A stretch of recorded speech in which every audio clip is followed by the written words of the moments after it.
Hello बच्चों, कैसे हो आप सभी। आशा करती हूँ आप सभी स्वस्थ होंगे। चलिए आज की कार्यपत्रिका शुरू करते हैं, जिसका क्रम संख्या है 21 और जो SCERT द्वारा दी गई है। आज दिनांक है 10 फरवरी 2022। कक्षा 1 के लिए कार्यपत्रिका है। यहाँ साथ में आप अपना सेक्शन लिखिए, A, B या C, जो भी आपका सेक्शन है। पठन अभियान का हमारा चौथा सप्ताह है, जिसका थीम है कहानी को पूरा कीजिए। यहाँ आपको अपना नाम और यहाँ पर अपने शिक्षक या शिक्षिका का नाम लिखना है। नमस्ते प्यारे बच्चों, आशा करते हैं कि आप सभी स्वस्थ और खुश होंगे। बच्चों, आज की कार्यपत्रिका की शुरुआत हम एक रोमांचक कहानी से करेंगे, जिसे पढ़कर आपको बहुत आनंद आएगा। आज की कहानी का नाम है गाय और शेर। तो चलिए हम एक कहानी पढ़ते हैं, गाय और शेर। 5 गायें एक जंगल में रहती थी। वे एक बड़े से हरे घास के मैदान में ताजी ताजी घास खाती थी। वे बहुत अच्छी दोस्त थीं और एक दूसरे के साथ मिलजुल कर रहती थी, ताकि शेर उन पर हमला ना कर पाए। उनके बीच की एकता की वजह से शेर उन पर हमला नहीं करता था। परंतु एक दिन उन 5 गायों के बीच लड़ाई हो गई। सभी गायें अलग अलग जगहों से घास खाने चली गई। शेर ने इस मौके का फायदा उठाया और मौका पाते ही एक गाय पर हमला कर उसे खा लिया।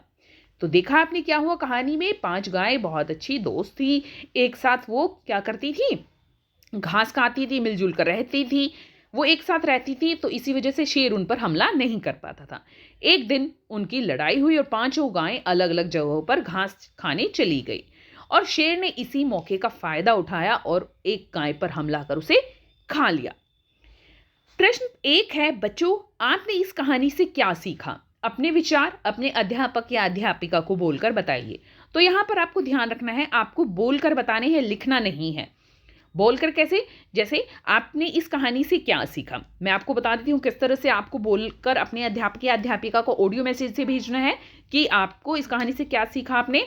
तो जैसे आप बोलोगे कि मैंने इस कहानी से सीखा कि हमें हमेशा मिलजुल कर एक साथ रहना चाहिए, क्योंकि गायें जब तक एक साथ थी तो उनका क्या हो रहा था, शेर उनको नहीं मार पा रहा था, उन पर हमला नहीं कर पा रहा था। लेकिन जैसे ही वो अलग अलग हुई, उन्होंने झगड़ा किया, शेर ने एक गाय को मार दिया। तो इसलिए हमें हमेशा मिलजुल कर एक साथ रहना चाहिए।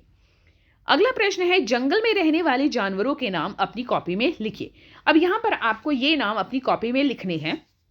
कौन कौन से जानवर जंगल में रहते हैं? जैसे शेर, लोमड़ी,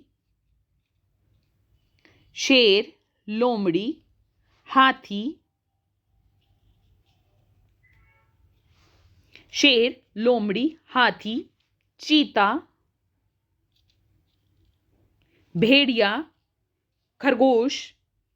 तो इस तरह से आप किन्हीं भी 5 जानवरों के नाम लिख सकते हैं अपनी कॉपी में, जो जंगल में रहते हैं।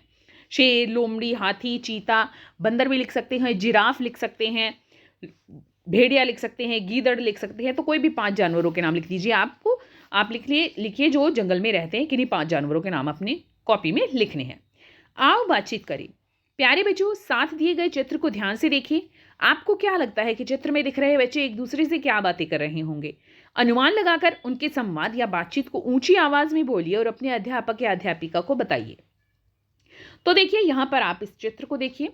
यहां भी आपको ध्यान रखना है कि आवाज में बोलकर, ऊंची आवाज में बोलकर आपको इनके डायलॉग्स या इनके संवाद बताने हैं, लिखने नहीं है यहाँ पर। जैसे हम मान लेते हैं ये है रीना, ठीक है, और इस लड़के का नाम है राम, ठीक है, ये दोनों भाई बहन हैं।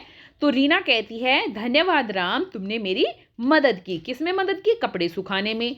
राम कहता है, रीना दीदी मुझे आपकी मदद करना बहुत अच्छा लगता है। या यहाँ पर आप इनके कोई और संवाद भी बना सकते हैं जो आपको लगते हैं कि ये आपस में ये बातें कर रहे होंगे।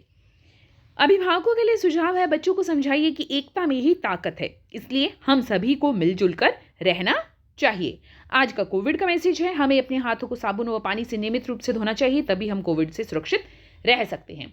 आज की ये वर्कशीट यहीं पर खत्म होती है। अगर आपको वीडियो पसंद आई है तो लाइक कर दीजिए, अपनी फ्रेंड्स के साथ शेयर कीजिए और चैनल को सब्सक्राइब कर लीजिए, ताकि आगे आने वाली वीडियोस आपके मिस ना हो। चलिए फिर मिलते हैं एक नई वर्कशीट के साथ। तब तक के लिए अपना ध्यान रखना। धन्यवाद।